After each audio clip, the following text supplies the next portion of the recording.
नमस्कार, स्वागत है आप सभी का। मैं डॉक्टर अनीता सिंह, ज्योतिषाचार्य और वास्तुविद, अपने 20 साल के वैदिक ज्योतिष के, नाड़ी ज्योतिष के, जैमिनी ज्योतिष के और वास्तु के अनुभव के साथ। जैसे कि आप सभी जानते हैं, हम 9 ग्रहों की ऊर्जाओं से ही घिरे हुए हैं, जिसमें कि सूर्य आपकी आत्मा का, आपके कॉन्फिडेंस का, चंद्रमा आपके मन का, बुध आपकी वाणी का, मंगल आपके जोश और ऊर्जा का, गुरु आपकी राइटियसनेस का, आपकी विजडम का, शुक्र आपके प्रेम का, शनि आपके दुख, कष्ट और पीड़ाओं का, राहु आपके जीवन में होने वाली अचानक घटनाओं का और केतु मोक्ष यानी बंधन से छुड़ाने का कारक है। सभी ग्रह आपके और हमारे आसपास 3 ही स्वरूप में काम करते हैं: भौतिक, व्यावसायिक और आध्यात्मिक। अगर कोई भी ग्रह आपके चार्ट में भौतिक रूप से बहुत ज्यादा स्ट्रांग है तो आपको लाइफ में जीवन के सारे ही कंफर्ट्स, सारे ही ऐश्वर्य आपको मिलेंगे। वो देखा जाएगा कि कौन सा ग्रह स्ट्रांग है। सूर्य क्योंकि आपको जैसे सरकारी अधिकारी, सरकारी सुख सुविधाएं देता है। चंद्रमा आपको राजकीय सरकार की सुख सुविधाएं देता है। मंगल आपको आर्मी से रिलेटेड फील्ड की सुख सुविधाएं देते हुए आपको जीवन में कंफर्ट देता है। इसी तरह से सभी ग्रहों का आप अपनी जन्म कुंडली के द्वारा जान सकते हैं।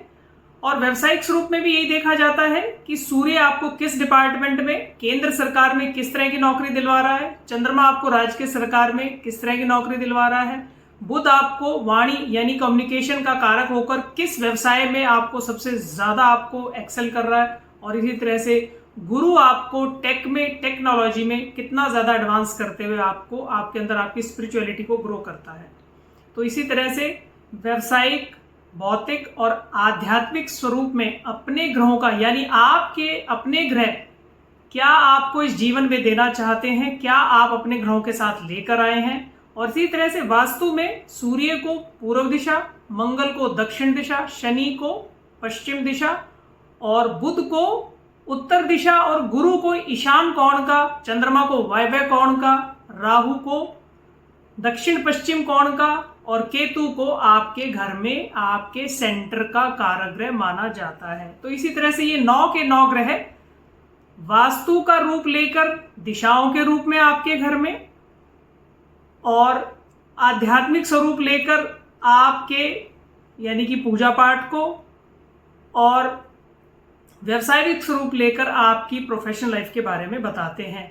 आजकल नई टेक्निक में नई चीजें और एड ऑन करते हुए पेंडुलम जैसी स्टडीज का भी सहारा लेकर भी हम बता सकते हैं आपकी हॉरोस्कोप में, यानी कि आपके जीवन में जो होने वाला है क्या वो आपके पक्ष में है या नहीं है, जो आप कर रहे हैं वो सही है या नहीं है। वास्तु में हम अपने यानी कि स्कैनर जैसे टूल्स को यूज करके ये बता सकते हैं कि आपका एनर्जी लेवल कैसा है, आपके घर का एनर्जी लेवल कैसा है, प्लेसमेंट ऑफ वास्तु जो भी आपके घर में जहां भी है वो कैसा है। तो आइए इस तरह की सभी जानकारियों का फायदा लेते हुए आप लोगों के बीच में मैं डॉक्टर अनीता सिंह, आप कोई भी आपकी क्वेरी है या कुछ भी आपकी समस्या है तो आप मेरे से कंसल्ट कर सकते हैं।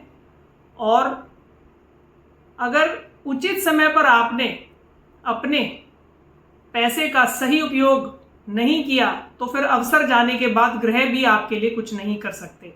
तो ज्योतिष और वास्तु का उद्गम इसीलिए हुआ है कि मनुष्य अपने जीवन में कुछ भी नया करे या नया करने की योजना कर रहा है तो उससे पहले किसी भी अच्छे वास्तु या ज्योतिष से अपना कंसल्ट करके उसमें मार्गदर्शन ले, क्योंकि ये बिल्कुल सत्य है, जो होगा, जो होने वाला है वो निश्चित है, और जो नहीं होगा वो आपके जीवन में कभी भी नहीं होने वाला है।